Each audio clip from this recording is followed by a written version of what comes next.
I'm Charles Bankhead of MedPage Today, reporting from the American Academy of Dermatology meeting in Miami Beach. Two-thirds of psoriasis patients who did not respond to the tumor necrosis factor inhibitor etanercept did respond to subsequent treatment with another TNF inhibitor, infliximab. Dr. Alice Gottlieb of Tufts University in Boston reviews the primary results from the study. Primary endpoint was the percentage of patients who achieved a physician's global assessment of 0 or 1 at week 10.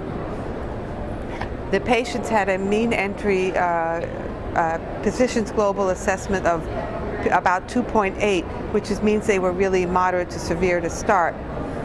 And at the end of 10 weeks, 65% of patients achieved a PGA of 0 or 1. Similarly, not surprisingly, body surface area dropped, quality of life increased, and in terms of safety events, the safety events were totally similar to that seen in psoriasis and rheumatoid arthritis trials. The study answered a question that is being examined in several investigations in psoriasis, rheumatoid arthritis, and other inflammatory conditions treated with TNF inhibitors. Namely, does lack of response to one TNF inhibitor predict a lack of response to other drugs in the class? Targeting TNF is not for everyone, so that for a population for whom the TNF is the wrong target, it's not surprisingly that a second one isn't going to, if they didn't respond to a first one, they're not going to respond to a second. Now, you have to define what it means not to respond.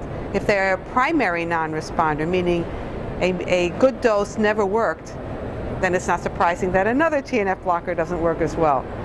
If, however, they are a non-responder because they responded initially, but then by whatever mechanism, immune reaction to the drug and clearance of the drug, they lost response, then you can have every expectation, frankly, that the second one will respond as well, if not better. So it depends how you define as not responder. Dr. Gottlieb said there's a role for all of the TNF inhibitors in the treatment of psoriasis and other conditions. I think it's important for both psoriasis and psoriatic arthritis to have multiple TNF blockers, mainly because patients do lose response over time to these proteins. Not everyone, but a significant proportion do over time.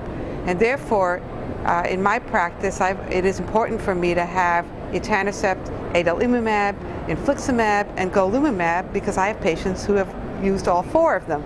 And I hope to have other ones in the future because targeting TNF is a great idea for psoriasis, psoriatic arthritis, rheumatoid arthritis, inflammatory bowel disease, and ankylosing spondylitis.